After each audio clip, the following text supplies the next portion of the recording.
Hello, and welcome to Alive or Just Blethering, a podcast where two 30-somethings discuss the music we found and loved growing up. My name is Keith McLeod, and with me is my fellow host, Chris Lavender. Today on Alive or Just Blethering, I'll be taking us through Infest by Papa Roach.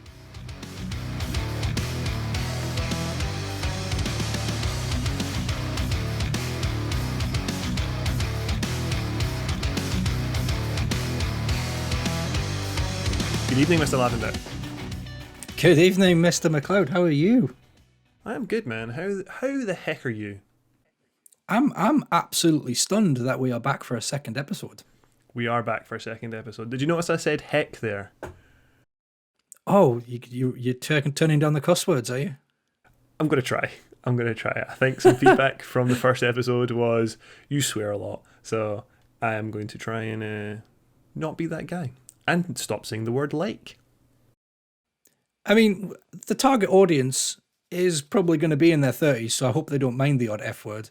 And the album we're talking about today contains enough explicit language. So really, this show is not for kids. Fucking deal with it. This show is not for kids, mostly because we're talking about when we were kids. I know.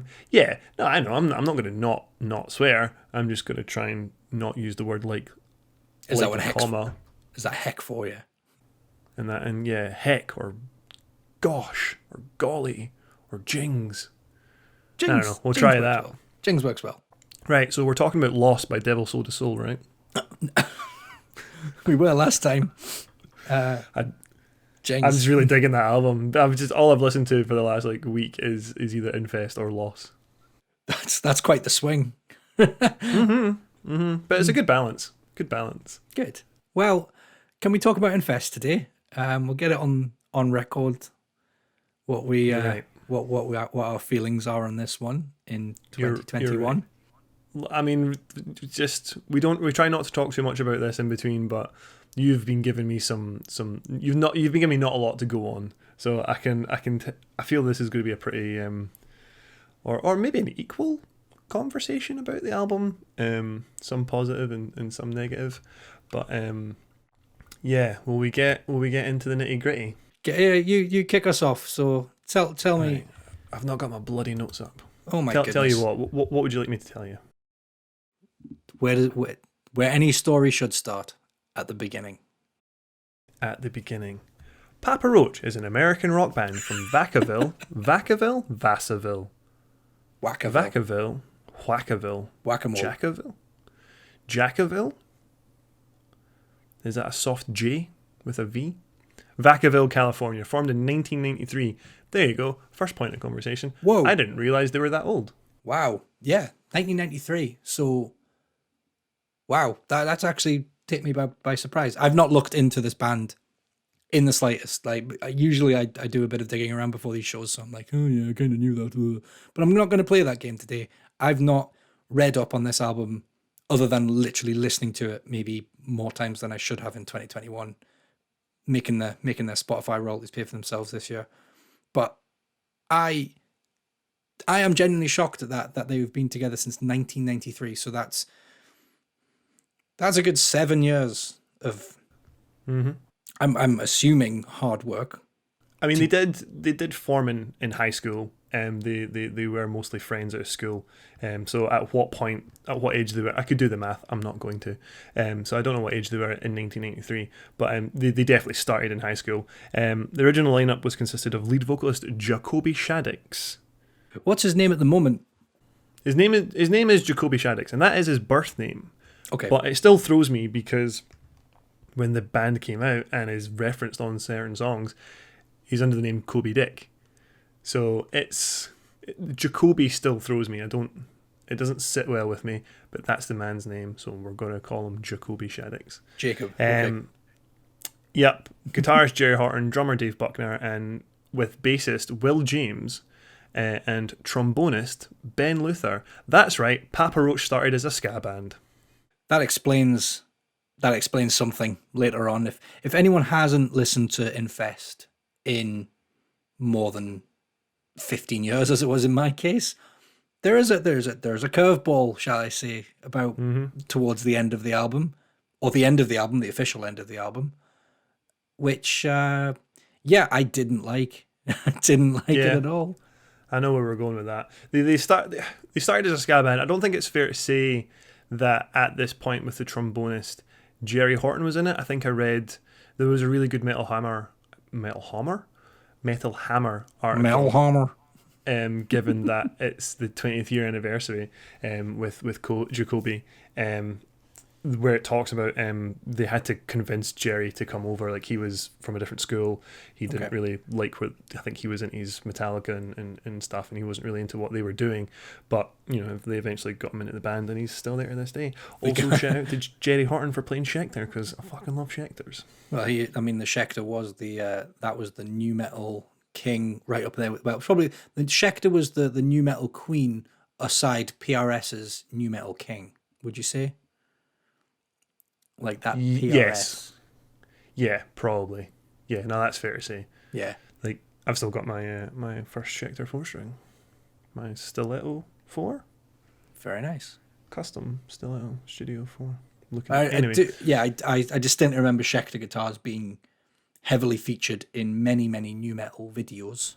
I think he still plays Schecter. So he was basically the heavy metal fan joining a ska band? Am I reading that right? From what I have read and maybe just said back to you there, yeah. Jacoby started off. He originally started playing drums, so him and Dave were friends, and they sort of played drums together and realized, well, you're not gonna have a band with two drummers. That's not gonna work. So Jacoby picked up a bass, but I think he also played clarinet at school.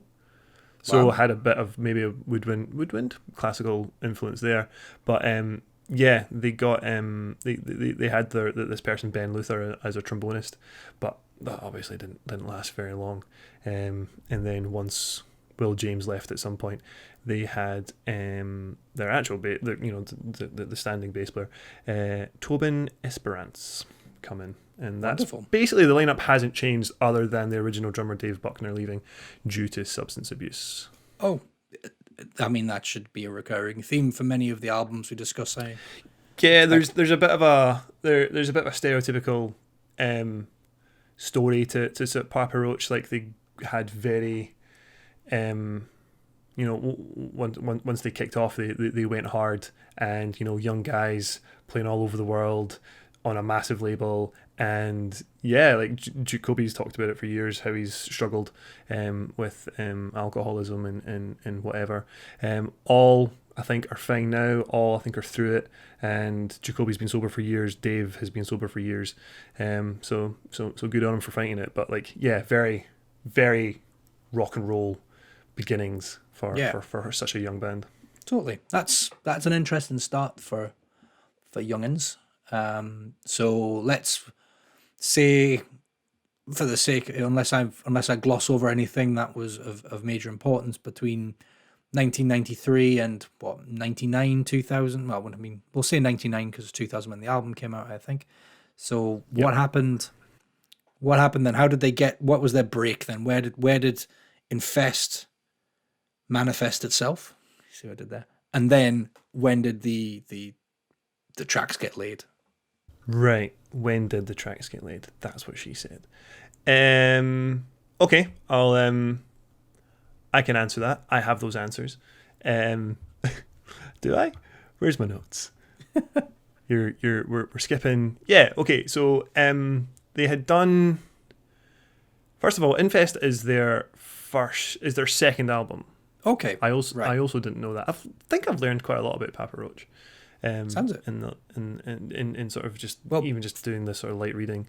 Feel free to rewind the clock if you feel that it's going to be interesting to know, especially if there are any tracks transferred over from the first album to Infest.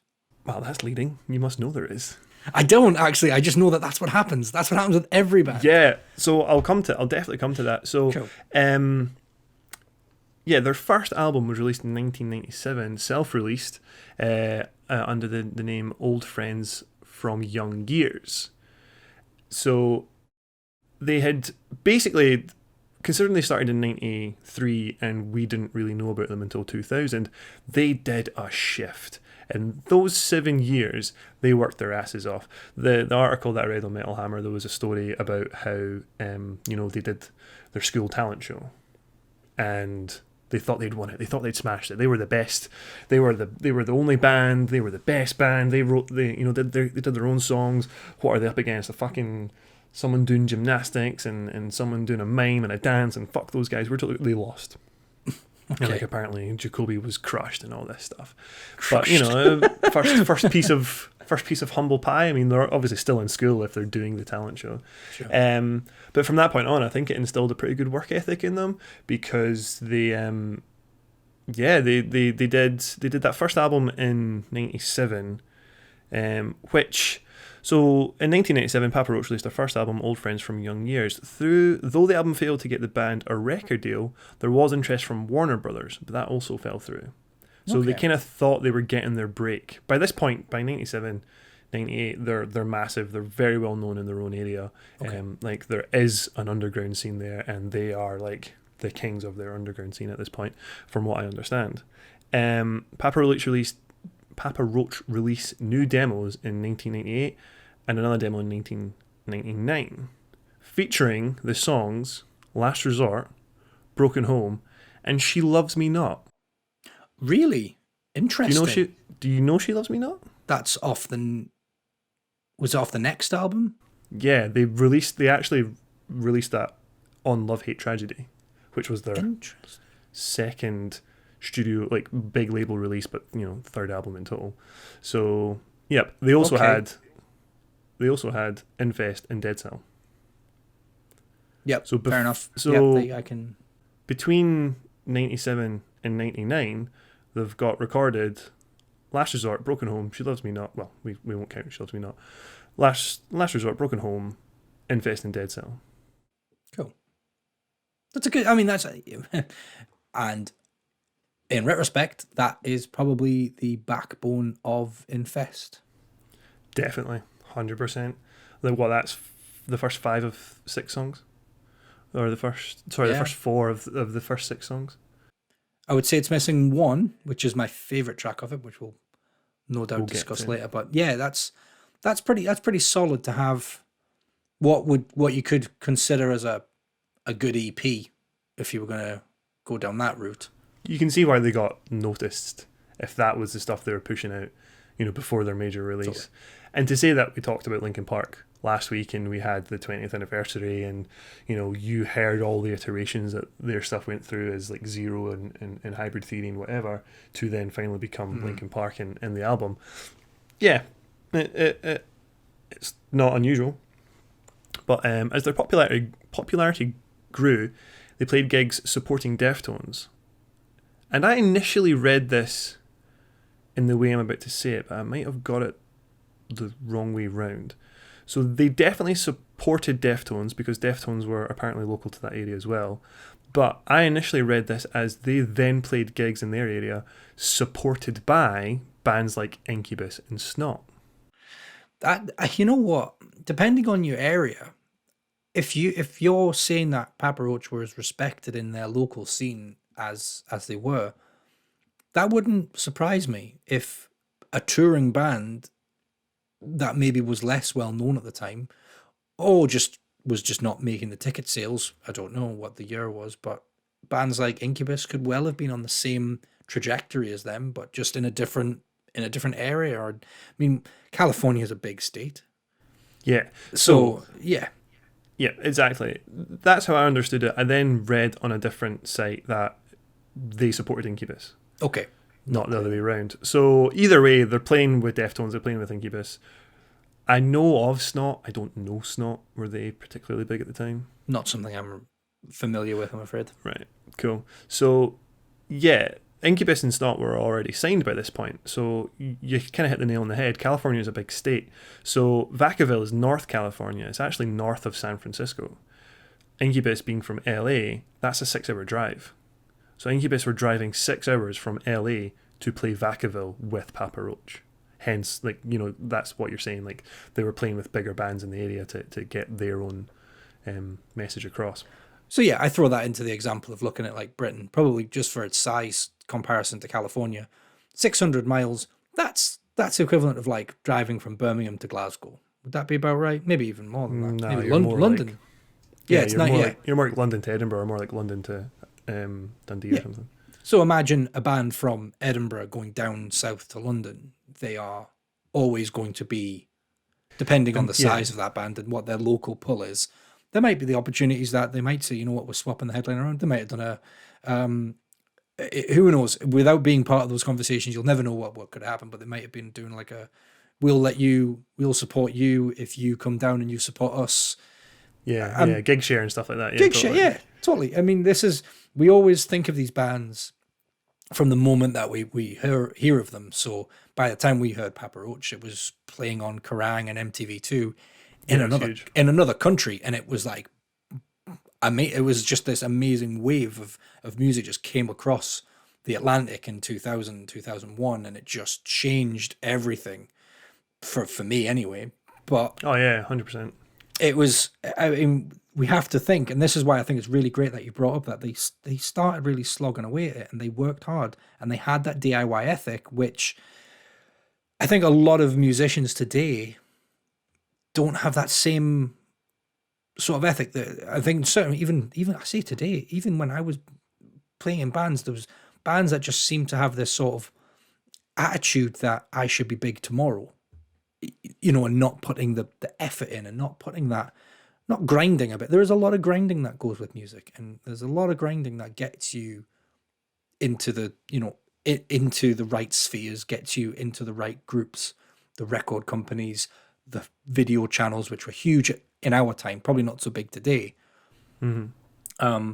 But I think that's really good that they actually did the work, and they were friends. I think that's something I always seem to forget, especially when we talk about Linkin Park, and you know they were in a position after 4 years to hire a singer from a state in another part of the country. Yeah, these were school friends. That's really interesting. That's good to know. It's always something I pick up on in sort of, do I say respect or whatever? You know, if I look at a band's Wikipedia page and it's just like the same 4 guys for the last like 15, 20 years, or girls or whatever, like that immediately to me is like they're clearly doing something they enjoy. Like they're clearly, I mean, maybe they're just really enjoyed their job. You know, maybe they're just in it for the money and it works for them. I don't fucking know. But like, an album I'm definitely going to talk about later on, and it's always been a red flag to me, as a band, dare I say, like Still Remains, where Still Remains had an amazing first album as far as I'm concerned. Of Love and Lunacy is incredible, and then half the band members change, and then they put out The Serpent, and then they broke up. You know, that stuff to me is red flags, and it sort of identifies those probably issues there that the studio tried to I don't know, like plaster over or fix or whatever, and it just didn't work. So yeah, it's seeing that these guys have been majority of them have been together since 1983 is pretty cool. Oh, that's cool. So how did they get onto my TV screen? What changed in the late 90s that got their 1997 self-made, self-released album and the re-recorded songs onto the big stage? What was the driving force for that? So, well, they were the driving force, as we're saying. You know, they were the guys doing the graft. Once they sort of done their demos in 98 and 99, they toured. I'm not sure on where they toured, but they toured. And with their underground fan base in California, and due to the success of the 1999 demo, Let 'Em Know, they were heard by producers Tim and Bob, and Papa Roach were signed to DreamWorks Records. Okay, let me stop you there. So there's a lot to unpack in that sentence. Yeah. Tim and Bob. Bob. Going first. Do Tim and Bob have surnames? They do. I can talk or is it one person? Or is it Tim and Bob? I think it's surname. I'm going to talk about Tim and Bob because I knew nothing about them, and I find it fascinating that they were involved, in fact, quote, instrumental in getting Papa Roach signed to DreamWorks. And then I want to come back and talk about DreamWorks because that's also fucking interesting. You mean DreamWorks as in the people that, just to bring up DreamWorks, you mean DreamWorks as the people who made Shrek, right? Literally. Fantastic. DreamWorks Pictures had a recording arm called DreamWorks Records. So they weren't going to make an Ants sequel called Papa Roach, and they accidentally signed a band or something like that. No, I think they were going to make a sequel to Ants, and there was going to be a character called Papa Roach. Wow. But then it never went ahead. Damn it. That would have been so good, because Ants was fine. I had no problem with Ants. I think Ants was a great movie, and I think we should start another podcast talking about movies. But anyway, back to Papa Roach. Yeah, and you want to start off with one about Woody Allen? Okay. That movie has so much to talk about. I don't want to even get into it. Right? Maybe we do need to. The Ants versus Bug's Life is topic for an entire different podcast. Anyway, back to Papa Roach. Back to Papa Roach and back to music and back to Tim and Bob. So Tim and Bob. I didn't know who Tim and Bob were. I 100% can admit that. Never heard of them. And I don't know, but I have definitely heard them, if that makes sense. So Tim and Bob, Tim Keeley and Bob Robinson, also known as Funktwons. Funktwons. Funktwons. That sounds like something you would order in a fusion Chinese restaurant. Right? Yeah. Totally. Can I get a fried rice, the sweet and sour chicken, and some of your custom Funktwons. I'll have a couple of veggie Funktwons, please. A couple of veggie ones, because I'm Why not? watching my figure. Why not? I mean, I was thinking, what was I thinking? What are those crispy roll things? Wontons. Spring rolls. Thank you. I was thinking spring rolls. Fuck.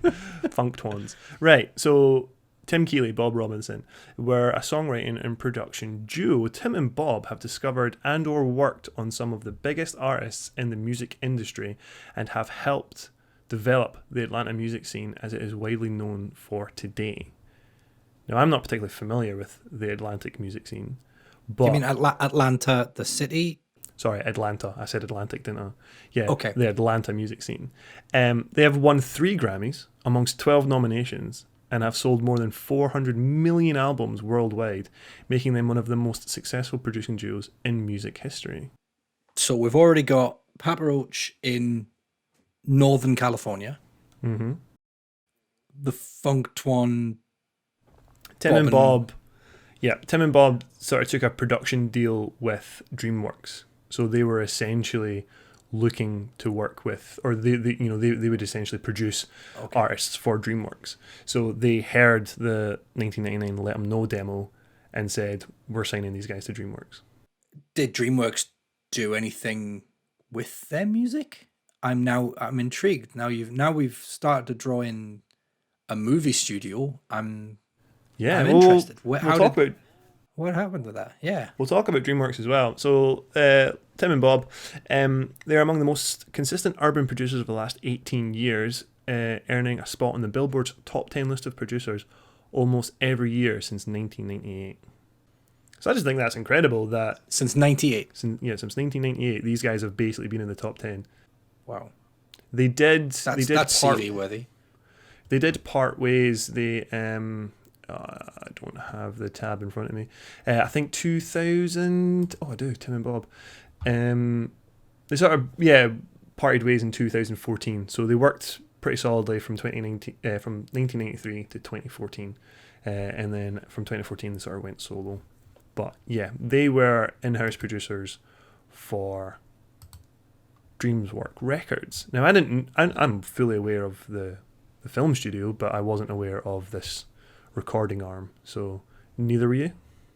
So no, not at all. So who name some huge genre defining artists that Tim and Bob produced for, if they were so damn good at their job.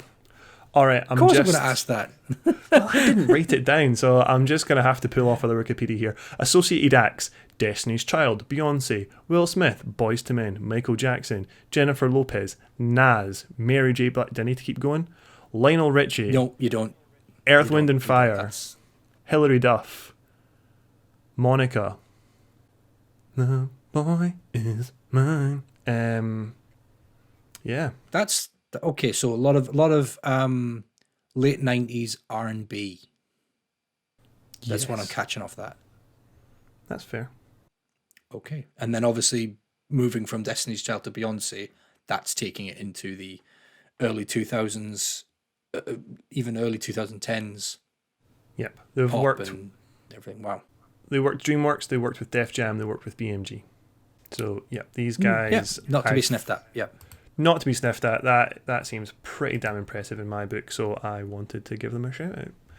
And then I had to do a little bit of an investigation into DreamWorks pictures. So, like you said earlier, DreamWorks, did Shrek, Madagascar, Kung Fu Panda, a lot of animated movies. They were sort of, dare I say, like your diet Pixar. I mean, their reason for existing was in a direct middle finger to Disney.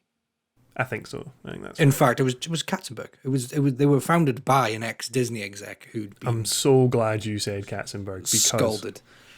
Right, DreamWorks Records was an American record label founded in 1996 by David Geffen, Steven Spielberg, and Jeffrey Katzenberg. So you're fully aware of Katzenberg, right? Yeah. Right, He cool. is. He is the man that. He is the man that just wanted to stick it to Disney so hard, so hard. Do you know why? Because he was originally at Disney. Like that's where he started. That's where he made his name. He was a producer at Disney on Little Mermaid, Beauty and the Beast, Aladdin, Lion King, like some of their biggest films. I don't know why though. If I can recall rightly, it's over technology. He wanted to move towards this more computer or was it move towards or move away from the computer animated stuff? But either way, he obviously teamed up with Spielberg to get some money going on these things. Spielberg, he had his own producing studios, and yeah, it was just a direct competition to them. And some of the DreamWorks stuff that came out, yeah, you used the word diet there earlier.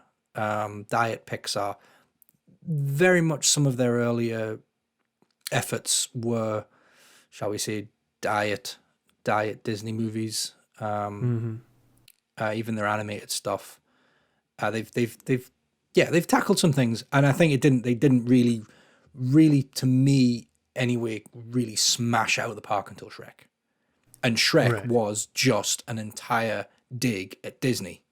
The whole movie is a massive middle finger to Disney. The whole of Shrek is. That's what it is. It's about the anti-hero, the Lord Farquaad. He's the prince or whatever. Eisner.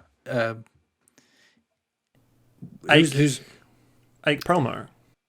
Whoever was in charge of Disney, name escapes me. I know who you're talking about. Eisner. Is it Eisner? Mike Eisner. Yeah. This is a music podcast, right? This is a music podcast, and we're talking about movies again. So anyway, DreamWorks Records. What was the inspiration behind having a record label associated with the movies? Michael Eisner was an American businessman and former chairman and chief executive CEO of the Walt Disney Company, September 1984 to 2005. That's Lord Farquaad. Next time you watch Shrek, which will be tomorrow now, yeah, you will remember that is it. It is a caricature. The Lord Farquaad is a caricature of him. Yeah, I can even see the hair. You said Michael Eisner. I thought Bob Iger, and Bob Iger has just stood down. But I said Ike Perlmutter, who I'm sure has done the Disney TV stuff. I have no idea. Yeah, Music podcast. That's getting into a completely different realm. So, well, that is it, basically. I was going to go on to talk about how Jeffrey Katzenberg also most recently was known for Quibi. Oh, God, yeah. Wow, there was a disaster waiting to happen right there. Yeah. Let's just watch television in portrait mode in, 8 to 10 minute segments. That's YouTube, mate. It sounds like YouTube, yeah. Every time I read the descriptions, like, I can do that with YouTube. Why would I? I think the concept, there's clearly an idea in there, which is to have a mobile friendly platform for, I think the idea was to have short 8 to 10 minute like episodes or movies broken down into these chapters that you could watch on the bus, that you could watch on the train. Mm-hmm. COVID, which happened, COVID was a thing, meant that people weren't taking the bus or the train anymore. So Netflix subscriptions went through the fucking roof.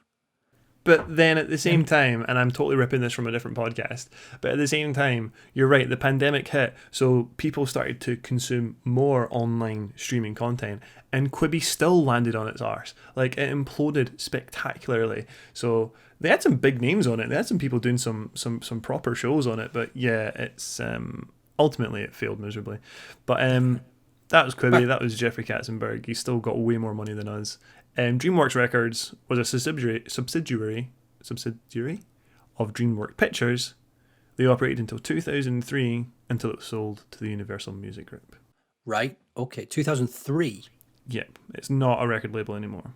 They actually ran until 2006 because they created a country music branch. Oh, I mean, that's basically another genre. Yeah, because it was DreamWorks Nashville, I think it was called, and that ran until 2006. But DreamWorks Records itself stopped at 2003. Like, country music may as well not be music. I'm not going to shit on it because that's too easy. But I will say that there's movies, there's music that most people consume, and then there's Nashville country music.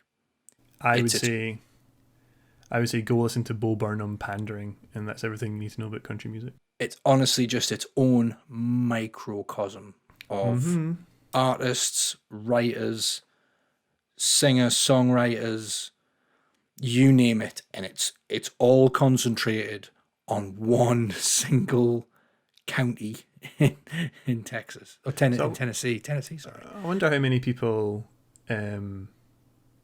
Sorry, not how many people. I wonder what the economy for country music is, because it must be massive.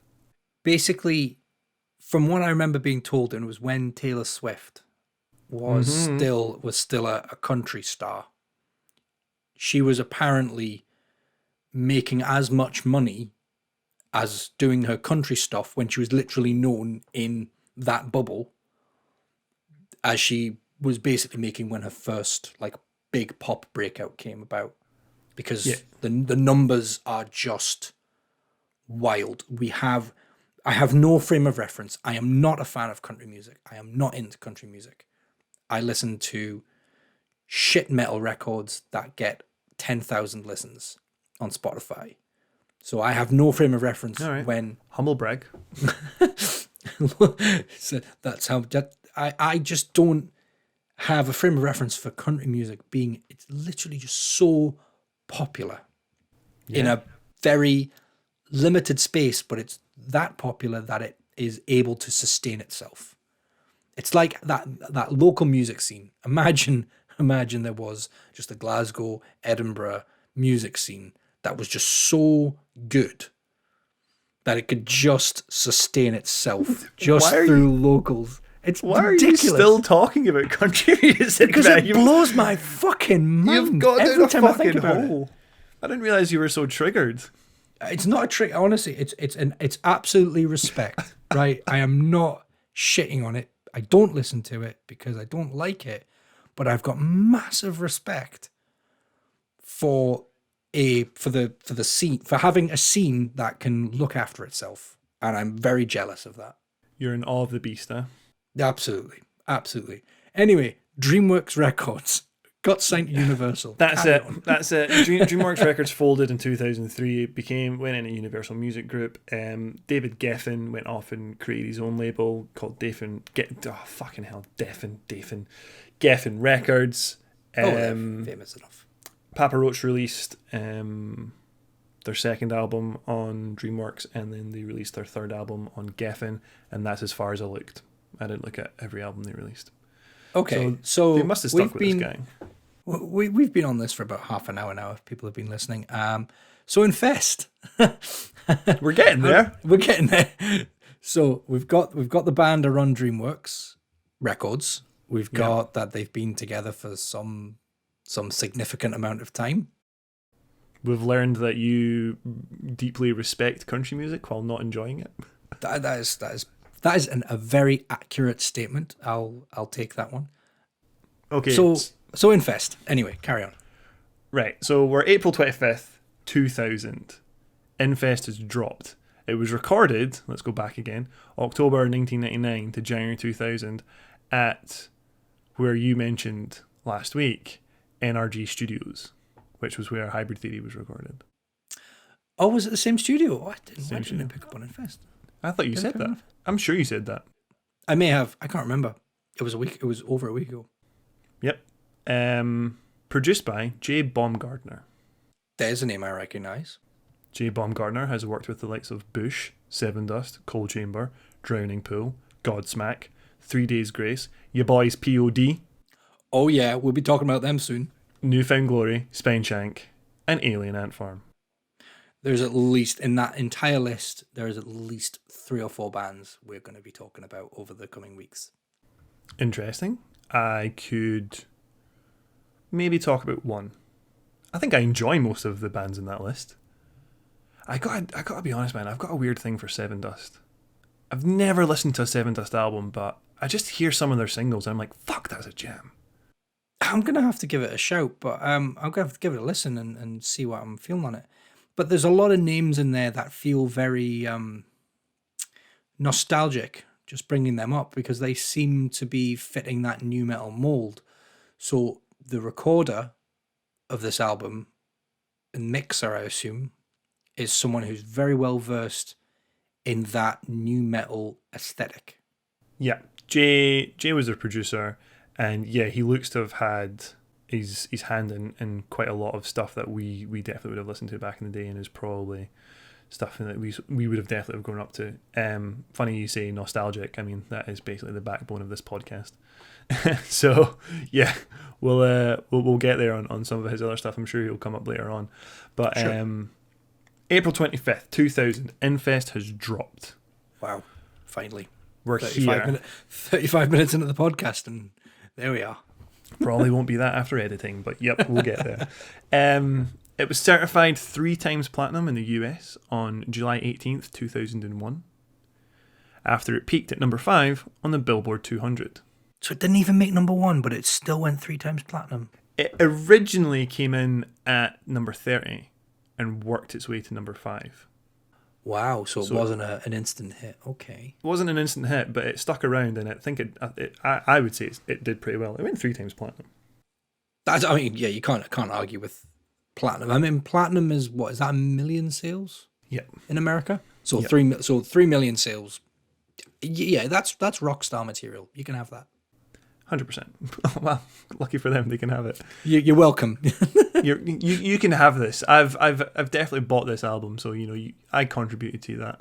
Although that was only in the US. I've not got the figures for everywhere else. In an interview, the one I sort of referenced earlier, Shaddix had said they expected the band to sell maybe like 150,000 copies max, but they went 3 times platinum, so they started hitting 150,000 copies a week. That's sizable. Comes back to first major label debut. Comes back to what I was saying earlier, how like these young guys, like they rocketed, and like, I mean, I'm sure we all remember Last Resort was everywhere, absolutely everywhere. So like, I remember having conversations with guys like, oh, can you play Last Resort yet? I can play Last Resort. Oh yeah, Last Resort's really hard to play. Like, and was that the benchmark of the day? Was it in the skate park? Literally the skate park. It was Livy Skate Park. Thanks very much. That was like, I remember just having a conversation with a guy about learning. I know where you grew up.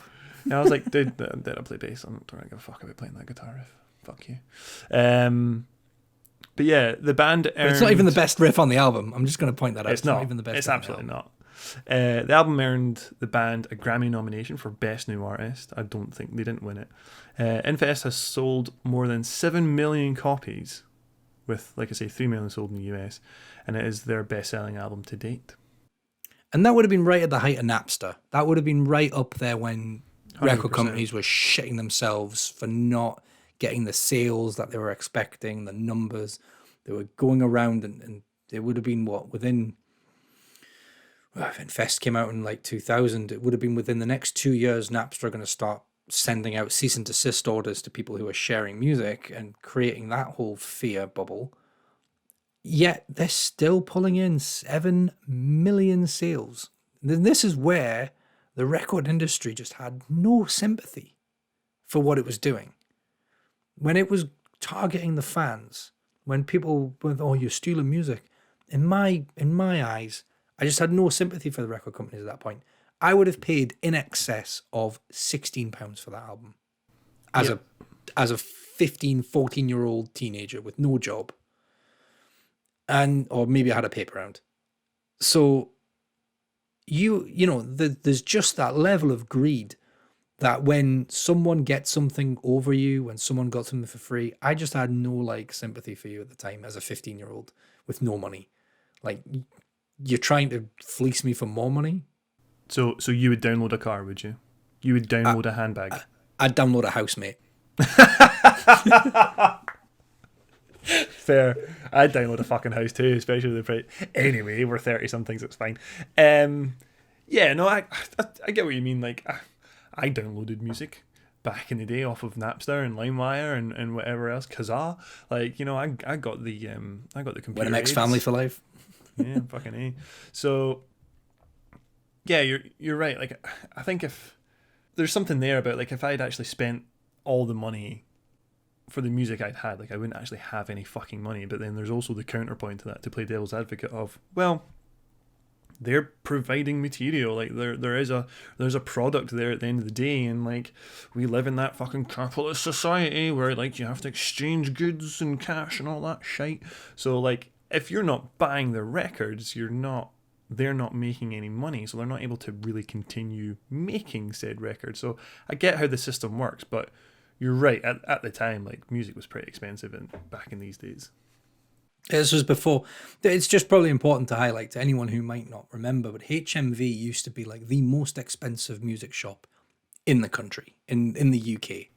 You would probably always pay an extra £3 or £4 for a CD that you bought from HMV. You had your likes of MVCs. There was Our Price, and Coda if you were local in Edinburgh. In Newcastle, we had Windows. Was Coda not national? I don't know. I never heard of Coda in Newcastle. Wow. We had Our Price and JG Windows, and Pet Sounds was our that was my go-tos anyway in town for Newcastle. And you would always find, now this is where the difficulty lay, was that those shops were a lot smaller, so they would have less stock. So you wouldn't find everything, but you knew you could go to HMV and there would be everything. Mm-hmm. Yeah, but then I suppose you're paying a premium for that. Well, this is what you're paying. You're paying for the selection, effectively. Mm. But it was always at least £2 or £3 more per CD, and it was just a total rip-off, because they would also charge an extra £1 or £2 for ones that they'd imported from the US. So if you were, keeping tabs on these upcoming artists, and there was an album that had not released in the UK yet, but had released in the US, you were paying even more just to hear it, just to hear music that was already out and released. Oh no, this was. I was just had to Google that there actually. Yeah, Coda must have been an Edinburgh thing, because it doesn't seem to have been any bigger than that. I was about to refer to buying a CD import, a single import, but I actually bought it from Coda. I didn't buy it from HMV. But yeah, fair enough. Yeah, no, I get what you're saying. So, so yeah, you've bought Infest. So this would have been, we're talking the late. When did it come to the UK? Do we know? Was it in the late 2000s or the early 2001? As far as I'm aware, it was an open release. It was 25th of April 2000 for everyone. It doesn't be about right. Doesn't reference multiple releases or released in the UK or Europe or whatever. Okay. So that's cool. Sorry, you totally got me back on track there. I found this an interesting comment to make. The band only wrote 3 songs for the album, apparently. Who wrote the rest? Well, the band only wrote 3 songs: Obsession, which would later be renamed Between Angels and Insects, Blood Brothers, I cannot speak tonight, and Never Enough. However, from that interview, that I've referred to. Jacoby talks about recording Tightrope in the studio with RJ singer Jay Gordon. He was present in the studio, and I think that's the song you were talking about earlier. That's just fucking weird, and you don't like it. But I think it's so cringe. Like, the whole album is this hard rock album from start to finish, from Infest right through to Last Resort. The riffs on Blood Brothers, Never Enough, or Never Alone. What was it? Never Enough, Never Enough. And the album kind of rambles through its play, and then Tightrope. You've got Thrown Away, and then Tightrope's a secret track. Yeah, that Thrown Away Tightrope dual song bullshit. Why is there a reggae song at the end of this album? So they had. First of all, I think Thrown Away is great. I love that song. Like, I think that song is a really good end to the album. But then you're right, it comes in at Tightrope, and Tightrope's weird. So from that interview, they were struggling with Tightrope. They didn't really know what to do with it. They were trying a few things and it wasn't really working. So the producer Jay Baumgartner suggested acoustic. Pulls out an acoustic guitar and he's like, let's try this. And Jacoby wasn't for it. He was like, nah, we're a heavy band. We're an aggressive band. We're a loud band. We don't want to fucking do acoustic. Like, that's bullshit. We're not doing acoustic on this album. We're not Incubus. Hey, whoa, just bloody watch your tone there, mate. Some of us have got Incubus tattoos, alright? Some of us have got Incubus tattoos. Wow. We'll talk about that later. So, while they're having this discussion as to how to sort of build this song and work on it, Tobin just starts doing the reggae bass line. The boo-ba-doo-boo. Like... And right. That's where it just kicked from there. Rolling my eyes. Yeah, this is what I mean. Like, the other guys are having conversations. He just starts playing this. Oh shit, that was the mic stand. He starts playing the sort of the reggae bass line, and they just worked on it from there, and that's how it came about. So it was essentially a song they didn't know what to do with, and worked it into this sort of reggae vibe. There's another reggae vibe earlier on in the album. Is it Snakes? Excuse me? Or Binge? I never spotted it. I had some other problems with the album, but I didn't spot that earlier on. I definitely, when I remember listening to it, I think it might be the very, very first time I'd listened to it. Not the very, very first time, but the first time I listened to it in recent memory. And I played it through just from start to finish. And the end, it went onto that Tightrope track. And I had to wonder, I was just like, what the fuck is this? Has Spotify just picked a random artist and moved on to another album, or what? I just had this moment of like, there was a reggae song on this album. I don't remember there being a reggae song on this album. I don't like that there's a reggae song on this album. Why am I listening to a reggae song, and why am I talking about it several days later to an audience potentially? That frightened me, that there's this dreadful track sitting there waiting on the mini disc that I recorded for this, and I never heard it. Well, I mean, you're right. It doesn't really land a lot with me either. I can kind of dig it for what it is, but like, yeah, I would quite happily just like kill it after Tightrope kill it after Thrown Away and be done with the album. But that's why it's there. Essentially, Tobin, bass player, just started jamming something out, and they went with it. And hey, man, that's music. That's creativity. You go with the flow. They've sold more copies. They've sold more albums than I ever will. They've sold a lot more albums than you ever will. So yeah, sorry, but hard truth there. Hard truth. I'll take it on that. Yeah. Like I say, so it says they only wrote 3 songs for the album. I think what that's meant to say is, we mentioned earlier, they had Infest, they had Last Resort, they had Blood Brothers, Broken Home, they had and Dead Cell prior from other EPs. So I think they had the collection of songs before it became Infest, and then for Infest they wrote Between Angels and Insects, Blood Brothers, and Never Enough, and presumably Thrown Away as well. But that's what I understood from that. So take that as you will. I think that's kind of impressive that their material was so good prior to actually being in house with the producer, that they essentially had an album's worth of material, and it was, well, still stands as one of the sort of bigger nu metal albums to date. Yeah, that it sounds. I mean, the difficulty with me was going from listening to an album like Hybrid Theory that we talked about last week, going to this. This is a much more raw sound.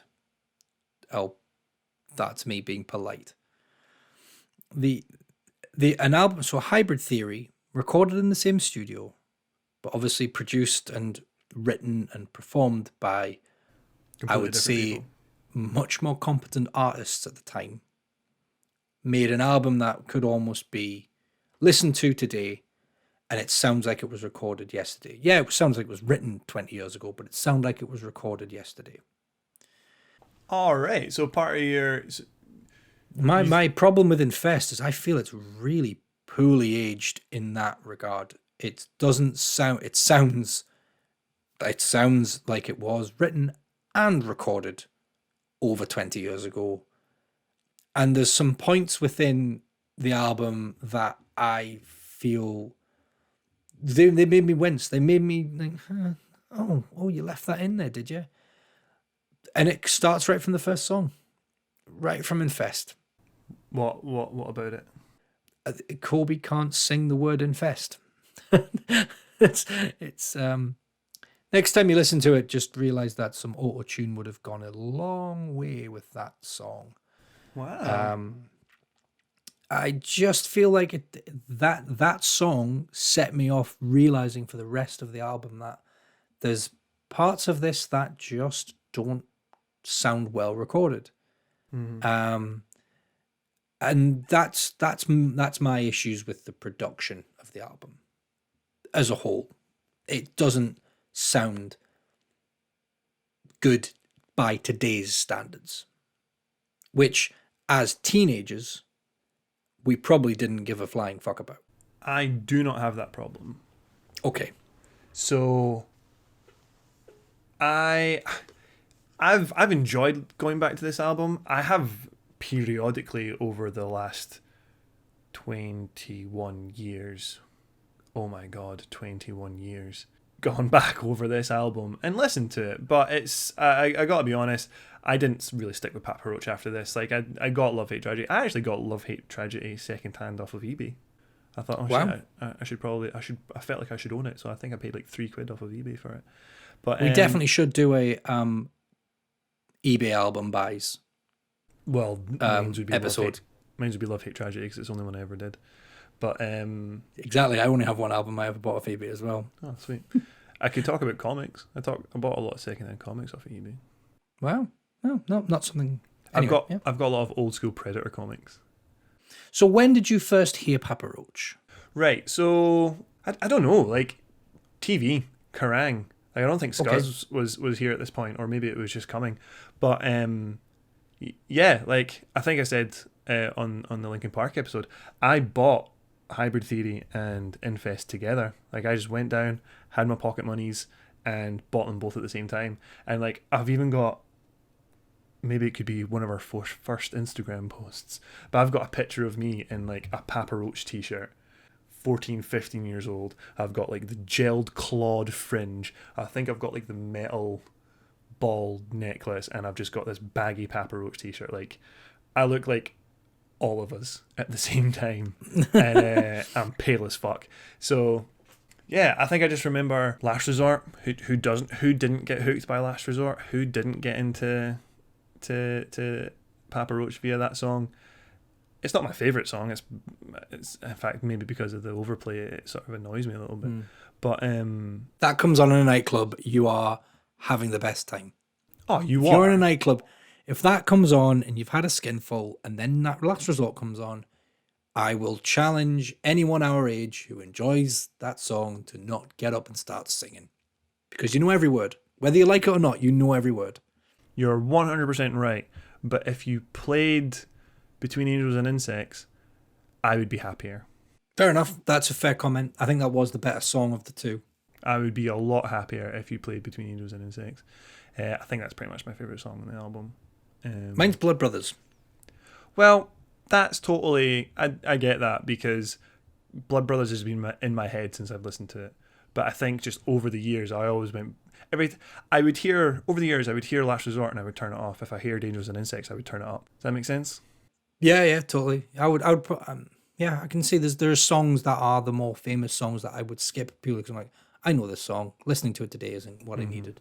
And I'll move on. That can change from time to time. But the one that the where I'm aiming for here is like the first time I heard Papa Roach was on Tony Hawk's Pro Skater 2. Right. Because what, the remastered version? I just bought that yesterday. But nice. The original one, the original Tony Hawk's Pro Skater 2 for the PlayStation, it was the defining moment of my music kind of discovery process. So it was very early on in the whole new metal thing. This came out in 2000, and the amount of songs, the amount of artists that are on the Tony Hawk's Pro Skater 2 soundtrack that because of that soundtrack, I found new artists. And one of them was Papa Roach with Blood Brothers, but others from that. Now, this is where I might get mixed up with either Tony Hawk's 1 or 2, but I'm sure that also had the likes of Rage Against the Machine, Millencolin, The Vandals. This was all on this one album, which just gave me excellent insight into that musical world. And it was just like the catalyst for where I went next. Yeah, no, I'm just looking at it now, actually. Blood Brothers, Papa Roach, Bring the Noise, Anthrax and Public Enemy. Oh, banger. Absolute jam. Guerrilla Radio, fucking hell. Rage. Pin the Tail on the Donkey, Naughty by Nature. And what Bad Religion. Bad Religion, yeah, that's on there. Yep. How Man 5000, When Worlds Collide. I remember when that came on. And like me and my friend who'd never heard Slipknot by this point, right? So me and my mate were just like listening to new metal, and we were aware of what it was, and we'd listen to Papa Roach and a bit of Nirvana, and we were kind of dabbling with Metallica and stuff. And then we heard the Tony Hawk's Pro Skater 2 soundtrack, and we heard Power Man 5000, and he's got a bit of a gravelly voice. Like, oh my God, is that Slipknot? Oh, like, is it a scandal? Is this screaming? Oh my God.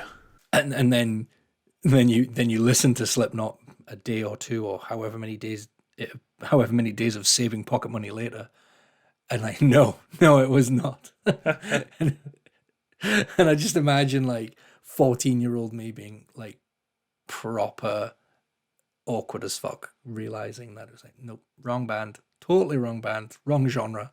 You were saying about like, Jacoby can't pronounce the word infest. Like, we were talking. He can pronounce it. He just can't sing it.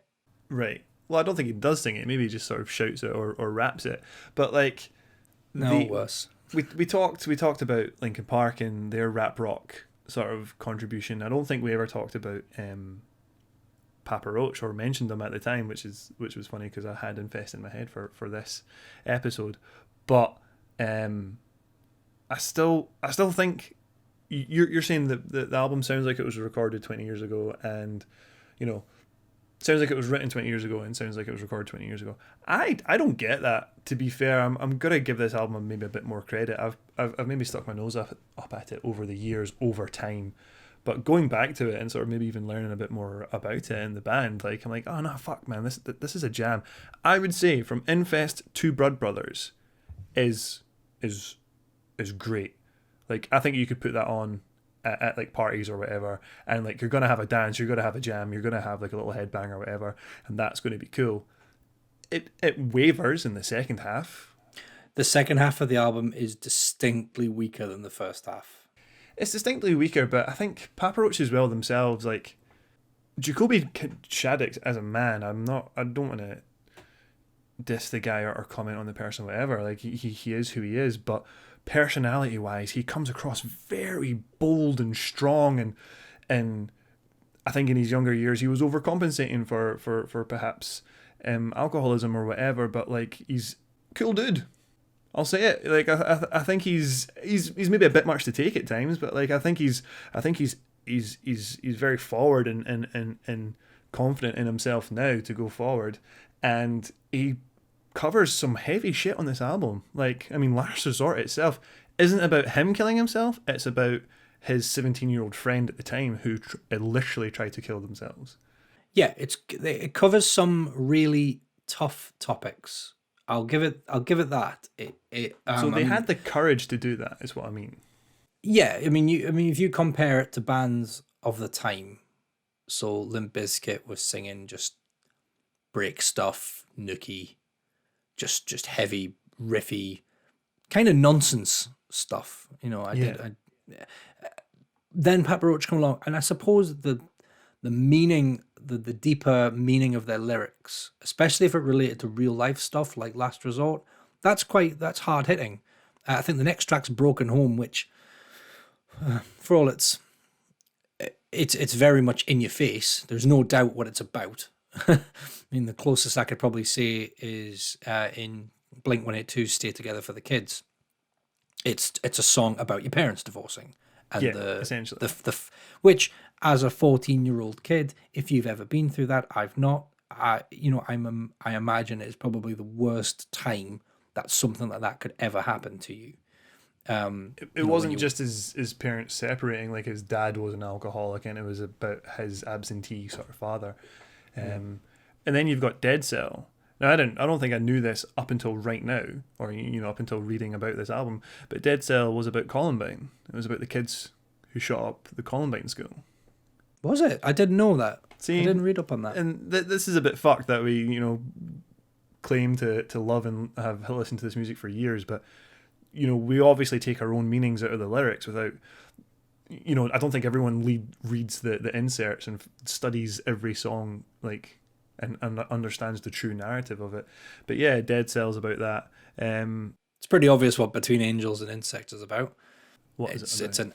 It's an anti-capitalism song. Fuck yeah, and I fucking love it. Like, it's I know.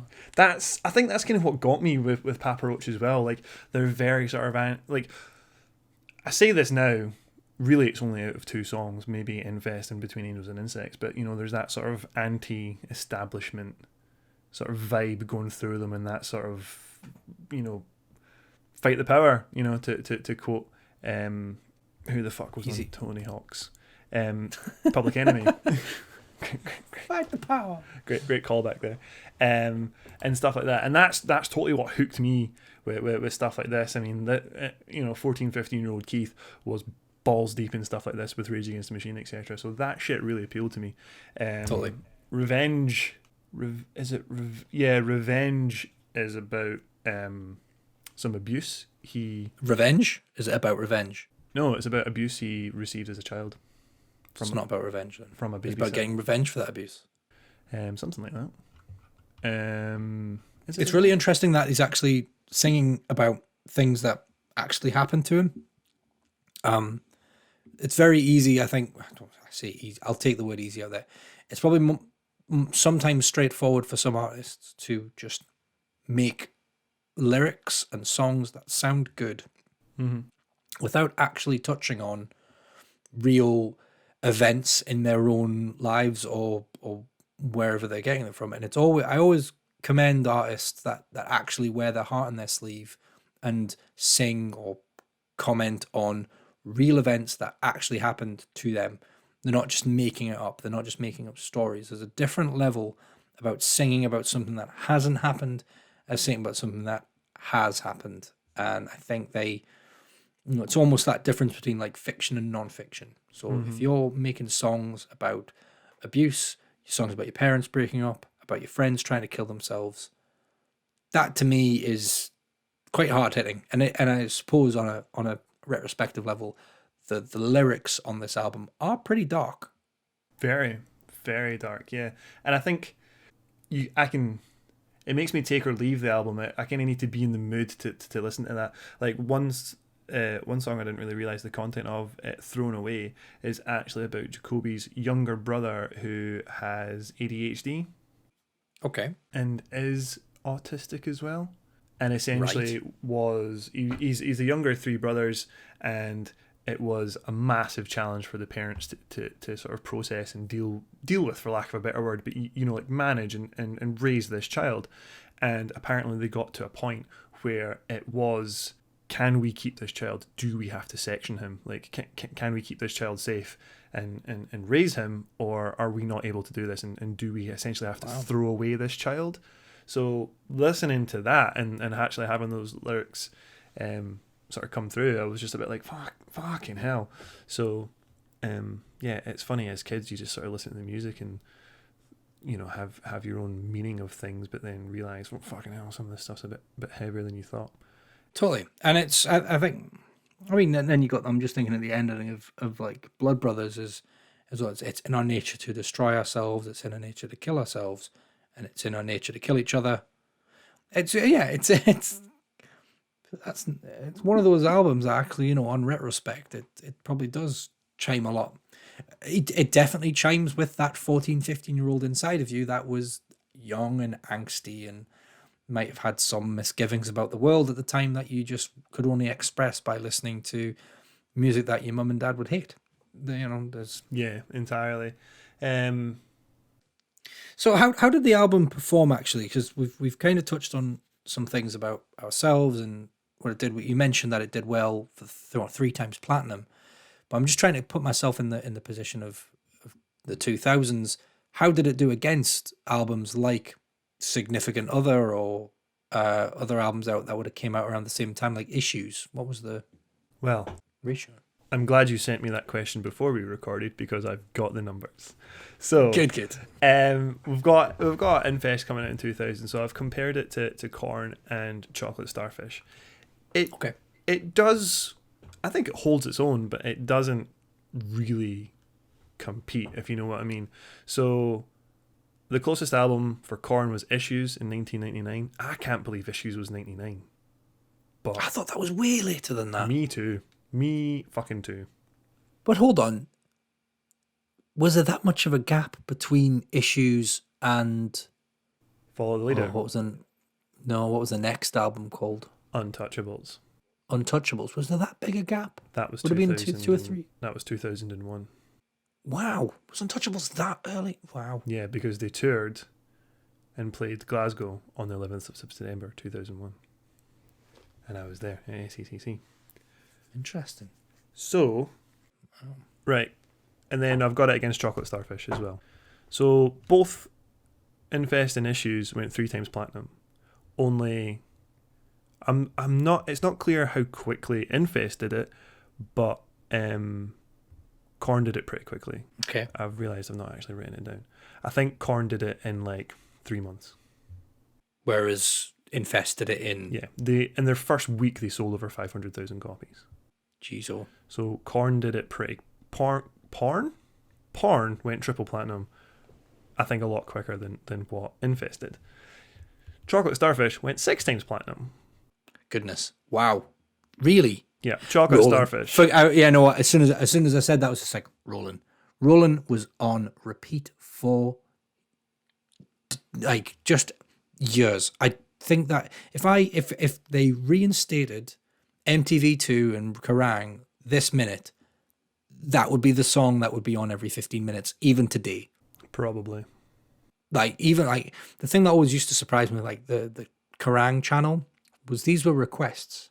There were people requesting this song. They started off as requests, maybe, but where they fuck requests? Like, but I think I remember Kerrang going to like, all right, now it's like 11 o'clock on a Saturday night. Now it's request hour. Like, essentially, they just started doing like their own programming of like, here's 3 hours of fucking pop punk. Here's like 3 hours of like new metal classics and stuff like that. Like it started off initially as remember the box? It was the box. I was about to say it was like the box, Magic, Q. Did they have a channel? Oh no, NME had a channel. Did they not? No, I don't think so. There was a load of magazines that basically had channels, and they all played by the same sort of formula, which was this sort of jukebox feel to them, where you could send a text. Well, it wasn't even, was it send a text message, or you could phone a premium rate number and request it. But basically, there was a time when it was still a request channel, and the Roland was just on every fucking 10 minutes. Like, it was brutal. Well, Chocolate Starfish out of this just dominates. Like, No doubt. Neither No of them. doubt. Korn Infest and Issues are similar, but Chocolate Starfish is just fucking miles away. So just the numbers I've got are for the weekly chart positions. So Infest got to number 5 in the weekly chart. Issues and Starfish got to number 1. The end of 2000, Infest was at 27 and Korn was at 19. And Chocolate Starfish was 34. End of 2001, Infest was 116 and Chocolate Starfish was 5. So, jeez, that says enough, doesn't it? Yeah, I think Infest had a good swing, had a good go at it, and did some good numbers. Korn Issues was all right. It was released in '99, so it didn't have a '99 end of year chart. But yeah, it compared to something like Chocolate Starfish, didn't really compete. That's amazing. That's interesting to know that, especially given how popular songs like Last Resort were. But when you really, and I suppose in between Angels and Insect as well, that was on a lot. Mm-hmm. But yeah, Limp Bizkit were the kings of the genre. This is Chocolate Starfish. This is their second album. They are coming off of Significant Other. Significant Other was what, 98, 99? And which has their biggest songs on it as well. Well, I mean, it's Nookie and fucking Break Stuff. But then they came out with My Generation and Rolling and Take a Look Around. So yeah, but I mean, whoa, no, that Take a Look Around, was that not what was the name of the one that they did for the Mission Impossible 2? Take a Look Around. That was not on Chocolate Starfish. It is on Spotify. No way. They've added it in. Raging. We'll talk about this at the time. Oh, we're gonna come back to this. We're gonna put a pin in it. We're gonna put a pin in this, and we're gonna talk about this another time. Fucking love that song. Limp Bizkit, Papa Roach toured. In 2000, they did Vans Warped and Anger Management with Limp Bizkit. So you've seen Papa Roach live, haven't you? Yeah, in 2001 apparently. I thought it was 2003. Apparently, it was 2001. I'll just to end on that line when it comes to performance and stuff like that. You essentially had two massive 2000s rock albums, metal albums, in Papa Roach and Limp Bizkit, and they did Anger Management that year, so that must have been fucking massive. But my first gig was Papa Roach. My first ever. Yeah, no, I was about to say my first ever metal show. Like, I had never been to a musical performance before this. This was my first gig, and it was Papa Roach at the Barrowlands in 2001, 30th of May. Wow. That must have been really intimidating.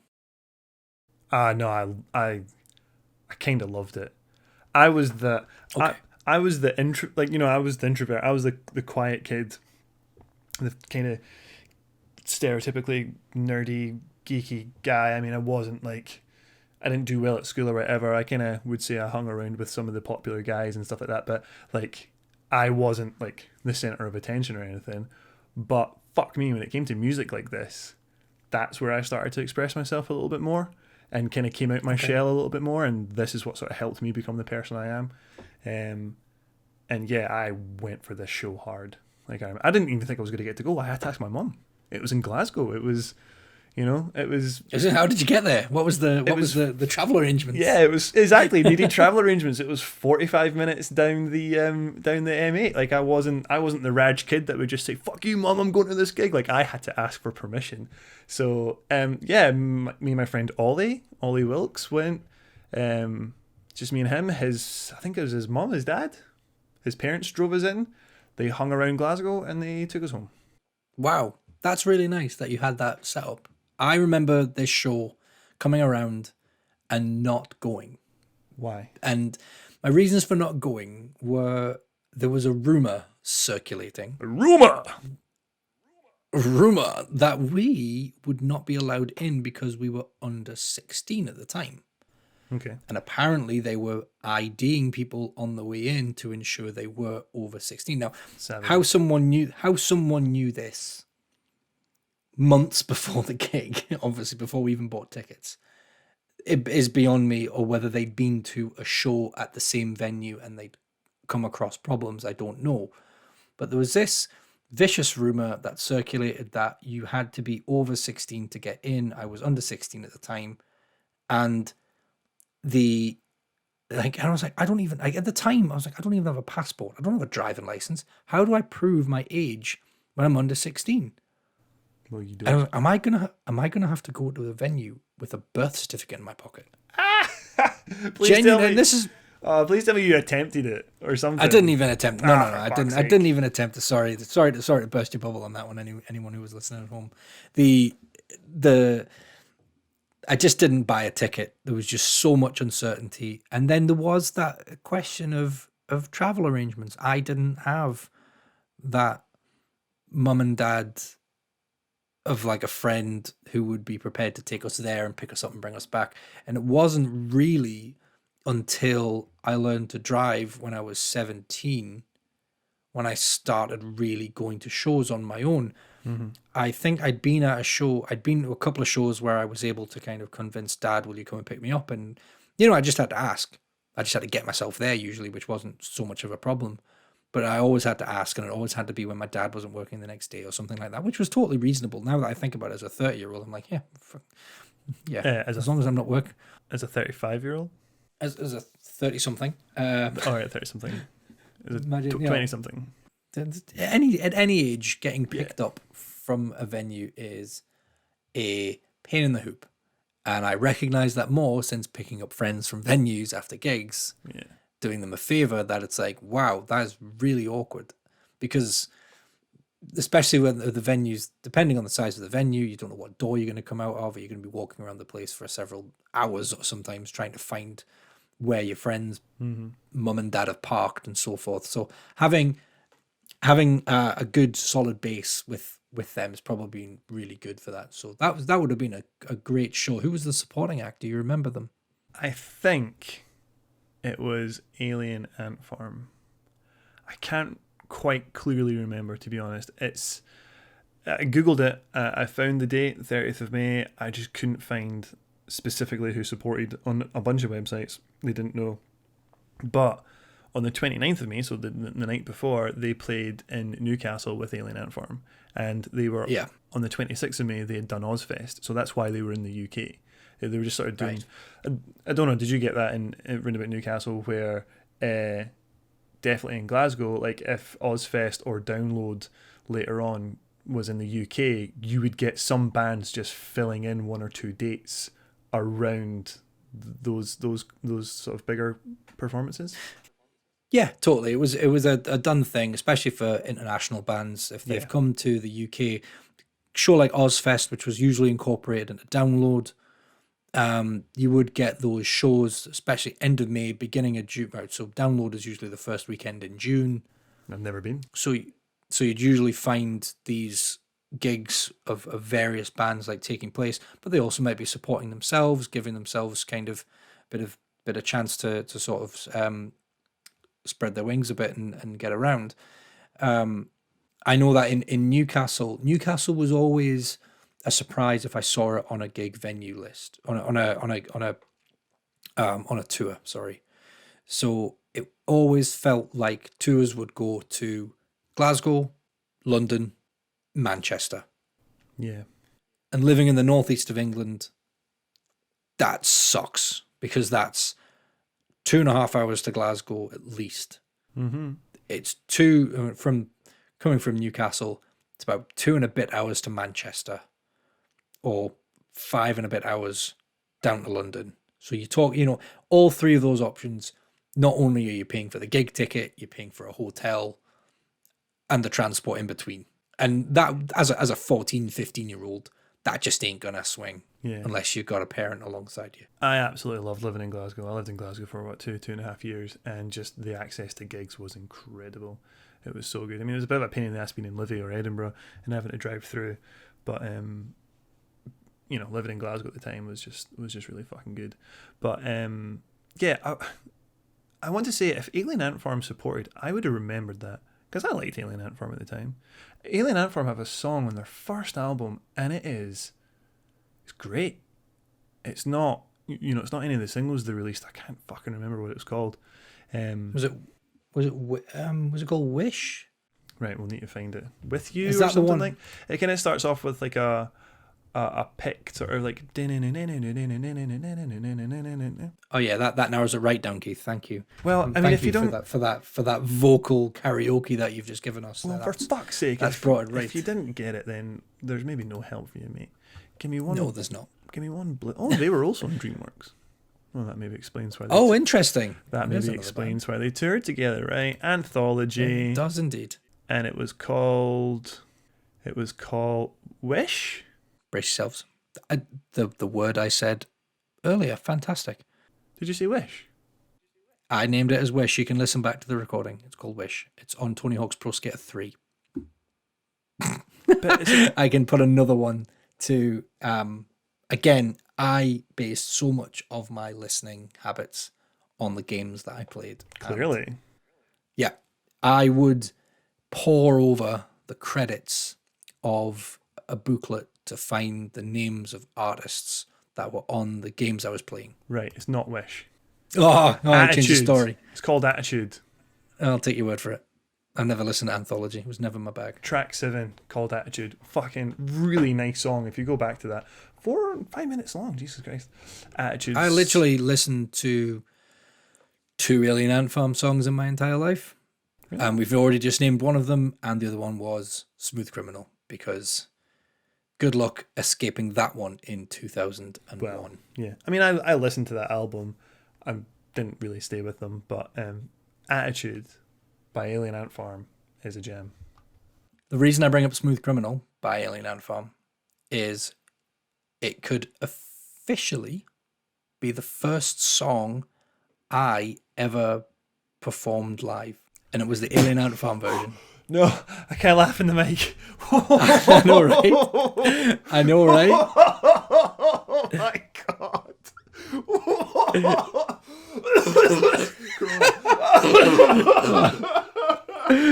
Brilliant. What? Yeah, the first ever band that I was in. And you were an Alien Ant Farm cover band. We weren't an Alien Ant Farm cover band. We just did an Alien Ant Farm cover. First song. I mean, we did. What songs did we do? We did 2, and that was one of them. Oh, the other one was. Oh yeah, get this. The other song was Madness, Baggy Trousers. Oh, of course it was. Good. I mean, so there we go. Lord. So we've done. I mean, there we go. There's the caliber of what we were doing, and that was just kids just performing. But that was the first 2 songs I ever performed live were Madness, Baggy Trousers, and Alien Ant Farm's Smooth Criminal. I think another guitarist that had Schecter was the guitarist from Alien Ant Farm, also produced by Jay Baumgartner. No surprises there. No surprises there. One day I will tell you about my first ever performance, and it wasn't Smooth Criminal. Good to know. I'm surprised it's not given that response when I told you what mine was. One last thing. I think we've been talking enough shit about Infest. Yes, yeah. One last thing about the Infest gig, and it was something I took with me or stayed with me for a good few years. Was I'd seen an interview with Jacoby prior to going to the gig because I was just like hoovering up all the videos and interviews and footage you could get of the band at the time, and he told a story about how he'd gone into a pit and lost his shoe, and he was, fucking hell, I've just lost my shoe. So he started to tape his shoes to his feet. So right. I just did the same thing. So you started doing that, didn't you? 14-year-old Keith got the electrical tape out. Thanks, Dad. Straight from the toolbox. And I taped my feet to my shoes, or my shoes to my feet, and never lost a shoe at a gig. Bless you. Never been that. you nailed it. Never been that dickhead to walk home with one shoe or no shoes. Because of Jacoby Shaddix. Thanks very much, Jacoby. I owe there that, we go. I Jacoby, owe that to you. If you're listening, Keith owes you many shoes that he didn't lose. Yes. I think I was wearing... There we go. I think I had some shell toes. Real Run DMC, you know what I mean? Mm. Right. That's it. That kind of covers Infest for me. I could talk more shite about it, but do you want to know how they got their name? Papa Roach. Yeah. Go on. Give me the short version. Jacoby named the band after his step-grandfather, Bill Roach. Papa Roach. Roatch. Roach. So there you go. Okay. Fair enough. That's interesting factoid. He thought the Thank name you for that. he thought the name was quirky, like his heroes, Mr. Bungle, and he thought cockroaches were cool. So all of that came together. But I think it was mostly after the step grandfather, Bill Roach. So Very good to know. Little tidbit at the end there for you. A little bit of tit at the end from Jacoby Shaddix. I was going to say, take that one into your next pub quiz or your Zoom quiz, whatever you're up to these days. Let me ask you this: are you ever going to go back to Infest? No, flat out, no. I will maybe go back to Blood Brothers, and I know for a fact when things return to the way they were, and if there was ever a night out, and something like Last Resort or Between Angels and Between Insects and Angels. No, you're right. First time Between Angels and Insects. Angels and Insects. I was about to say Angels and Airwaves. I was like, no, not that band. If that song comes on, I know that I will be very likely on the dance floor screaming my lungs out. But Totally. Until that time comes, there is a very, very, very, very low chance that I will revisit this album in the next 6 to 12 months. Yeah, I think I'm the same. I think I've refreshed my appreciation of the album, and it was definitely something that shaped me as an angsty little teenager. And like I totally thank Papa Roach for that. Like I think it's a good album. I think it's a great album. I didn't stay with Papa Roach. I kind of feel after this they lost a bit of their edge, they lost a bit of punch, and then they kind of went glam after this as well, and things got weird. But Infest itself still stands as probably one of my earliest influences, and every time I hear Angels and Insects, I'll always turn that up. But yeah, I think cool. I think this has been a nice revisit, but I can probably put Infest to bed and say I've sort of moved on. Good for you. I'm pleased that you were able to attend this session where we talked about your obsession with Infest. Is that what we're doing? Is this actually some form of counselling for each other? This is therapy. Is this therapy for each other where we're just going back and forth over what shaped us as children? Fucking hell. Totally is. We're doing this again, aren't we? Hopefully, if people are listening. Cool. We're gonna at least try a couple more episodes, aren't we? You're next. Definitely. You're next, bud. What are you gonna hit us with? I'm gonna hit you with another classic, and this one you personally, I know, already hate this album, but I'm gonna make you listen to it anyway. Okay. Next time we're gonna talk about White Pony by Deftones. Oh. Son of a bitch. Great. Can't wait. Selling it, Keith. Ooh, Deftones. Let's listen to that whiny little bitch complain more on a mic. Oh, cool. Okay, great. Love it. Can't wait to let everyone hear your view on things. People who know me, people who know my music tastes know I do not give a single fuck about Deftones. While everyone else bends over backwards to give them a fucking reach around, I do not like Deftones. Well, there's the third episode just recorded. Thank you very much. Great. Are we wrapping it up? Are we good to go? Yeah, take us home. Take it. All right, well, let's cock it and rock it and take it home. Thanks for listening. This has been a live or just blethering. Head over to our Instagram and Twitter at AOGB Podcast for all our latest updates. Next time on a live or just blethering, Lav is taking us through fucking Shite Pony by Cuntones. Good fight, good night. Thanks very much. Good night.